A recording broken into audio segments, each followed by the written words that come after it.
Welcome back, line 6, to this third video in the series about the 6th line. So this is for you if you are a 3-6, a 4-6, a 6-2, or a 6-3. And I'm Karen McMullen, the Human Design Channel.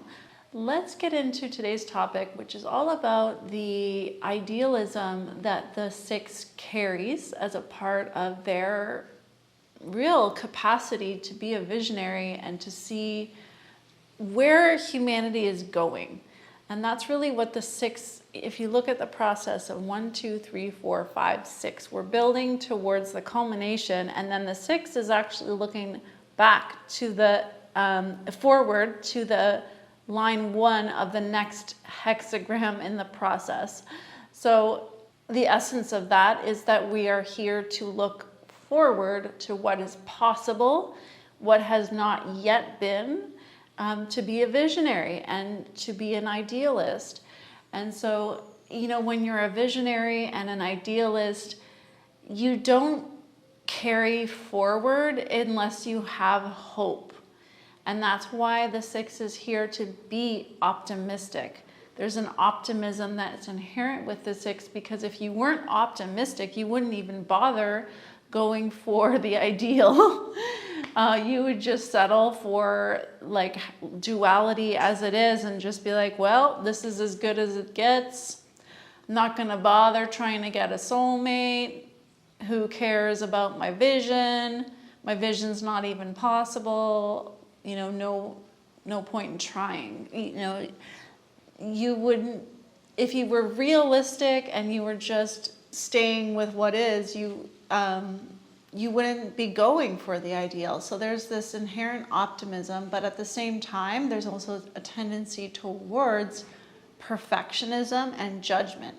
And this is because we are idealistic. So we want things to be ideal. We want people to live up to our ideals and values. And of course, you know, we live in a world that is not idealistic at all. And so there's a setup almost for us to be disappointed in how things are. Expecting people in your life to live up to your standards, which just basically causes suffering for you and the people you love. And so I think that's something as a 6 we have to be aware of, is that yes, we want to live into our values and our ideals, while at the same time knowing that this world is not ideal and we are living in duality, and you know, expecting things to be ideal is just unrealistic and leads to suffering. So we can strive for ideal while at the same time accepting life exactly as it is. And I think this is a really important thing for us as 6s to consciously acknowledge and grapple with, so that we don't become like bitter and disappointed and defeated. You know, we're meant to be optimistic and hopeful and inspiring. And those are qualities that we need to retain in order to actualize the visions and ideals that we do have. So if we just become exacting, perfectionistic, hardened people because we have these high standards for everybody and everything, we're not going to be a very good role model. So I guess that's really what I wanted to say about that. So let's hear from some 6s about this topic.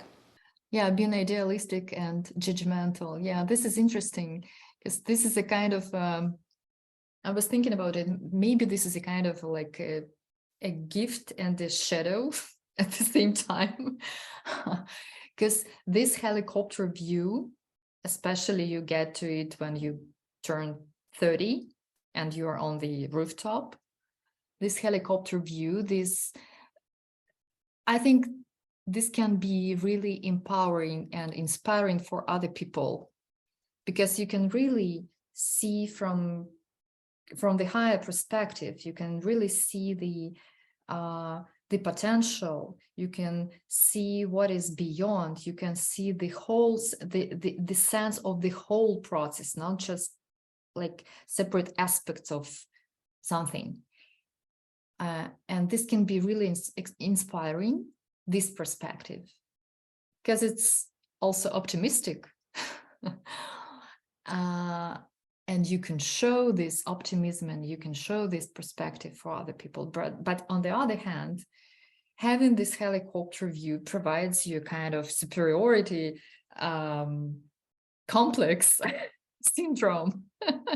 Like you can see, you just see that, for example, this won't work. This doesn't make any sense. Why don't you see that? And this is the moment when you can be really judgmental and show this superiority, which is not empowering, I suppose, at all. Vice versa, disempowering. Yeah. And yeah, I experience both sides, of course. So I'm just learning to be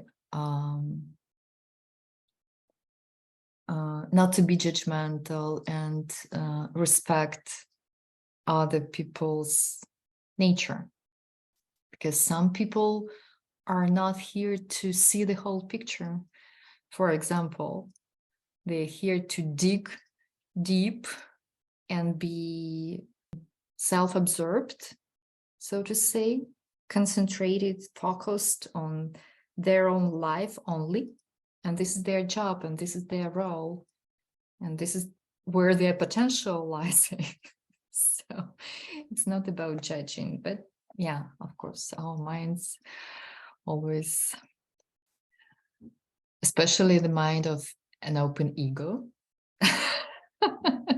can force you to this into this direction where you can feel your superiority because you can see wider.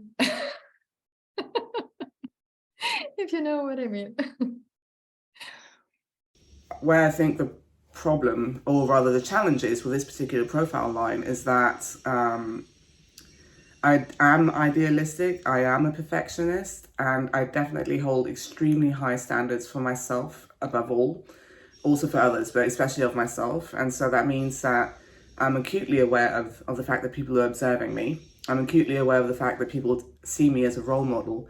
And so that means I'm also acutely aware of the way I show up everywhere, the way I do everything, the way I speak, the way I act, the way I think, because I know they're observing me. And so therefore, if I fall flat on my face, then I feel that intensely. There can be a lot of shame and guilt around that.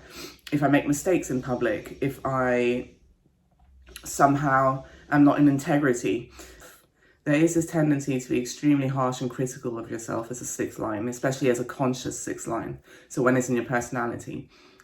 And I find that we can be so hard on ourselves that sometimes we just don't experience all the things that we could experience. We make our lives so difficult when in fact we don't need to. We don't need to. Where we are right now is already enough.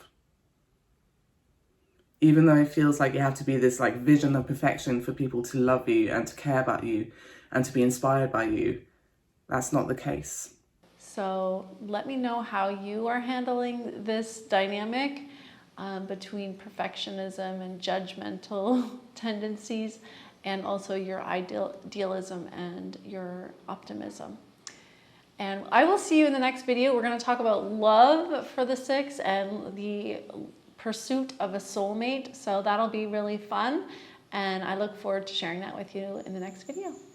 I'll put it there as soon as it's ready. And of course, connect with me for a reading. I am frigging amazing at my readings. I have some different options for you on my website, KarenMcMullen.ca. There's so much goodness on my website, so you can go check that out.